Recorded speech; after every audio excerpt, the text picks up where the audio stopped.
Baik, jadi pertemuan kali ini Ibu akan memberi materi ini. Materinya itu topiknya menganalisis struktur kebahasaan teks anekdot. Ada yang tahu tidak apa itu pengertian teks anekdot? Ibu, ya Vicky, teks anekdot itu teks yang berisi cerita lucu atau humor, Bu. Iya, benar sekali. Jadi teks anekdot ini tuh bisa dibilang cerita singkat yang berisi humor lelucon. Yang pastinya humor lelucon ini diikuti dengan kritik dan sindiran, gitu ya.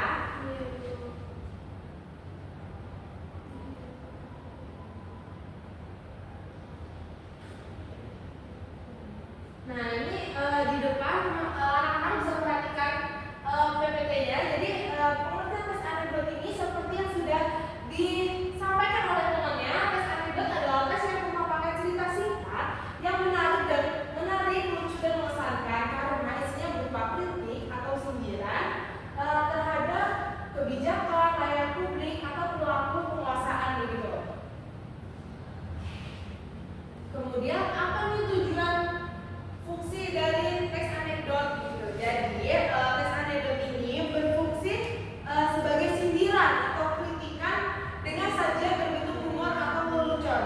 Nah, sindiran ini tuh bisa berkaitan dengan masalah politik, hukum atau kebiasaan sehari-hari. Jadi anak-anak perlu diketahui bahwa teks anekdot ini tuh walaupun berupa kritik dan sindiran, dalam penyampaiannya itu tidak ada kata sarkas atau kalimat yang mengumpat begitu. Jadi di teks anekdot ini tuh sindirannya berupa humor dan lelucon, jadi terkesan menarik dan lucu begitu ya. Paham anak-anak?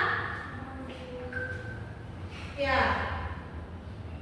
Selanjutnya nih, di dalam teks itu kan pasti ada strukturnya. Ada yang tahu tidak apa itu struktur teks anekdot? Iya semua? Jadi strukturnya ada abstrak dulu sama orientasinya dulu. Iya benar sekali. Jadi yang dibilang semua itu benar ya. Abstrak dan orientasi ini salah satu struktur teks anekdot. Bisa dilihat di PPT nih. Abstrak itu adalah bagian pembuka teks anekdot. Jadi sebenarnya dia tuh memberikan gambaran tapi tidak melulu, hanya sebatas informasi saja begitu.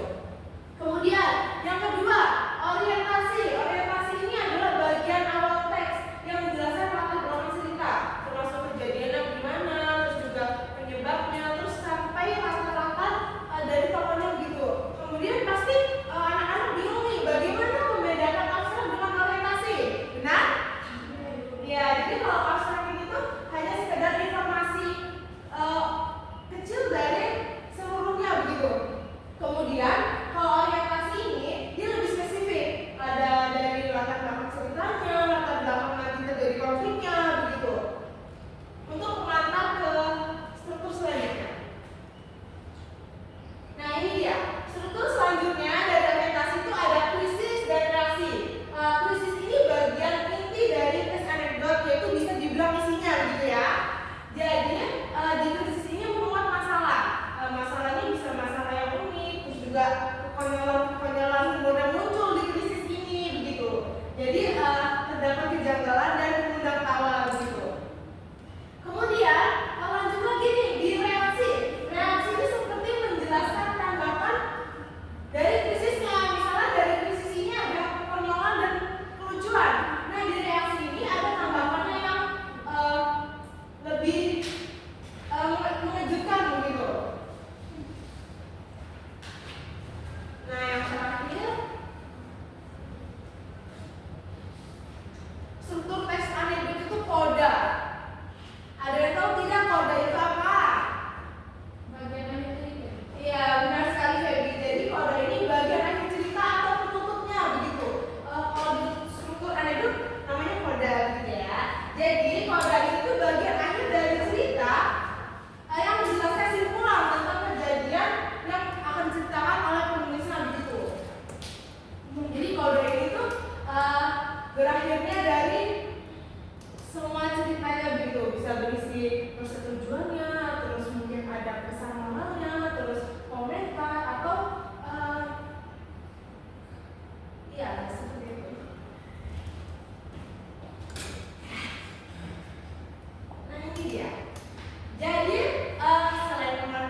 apakah benar, teriak jaksa, bahwa Anda menerima $5.000 untuk berkompromi dalam kasus ini?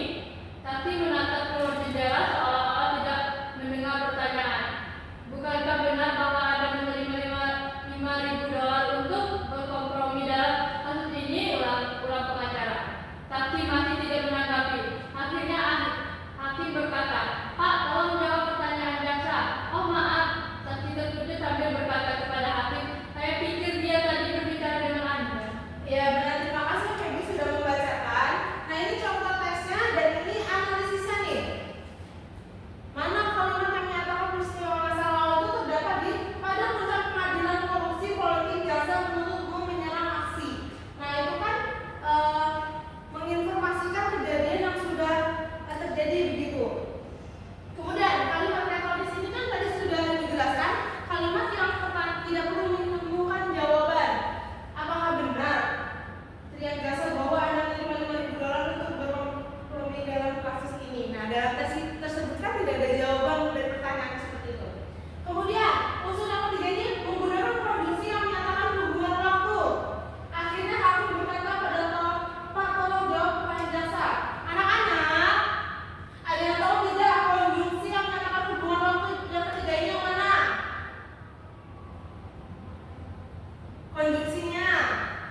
topik. Wah, pada bisa loh dijawabnya, pada nyimak nih anak-anak ibu. Ya, kemudian nih di bagian krisis. Siapa yang menjawab bagian krisis? Tidak ada yang bisa. Ini udah loh krisis. Ayo, apa?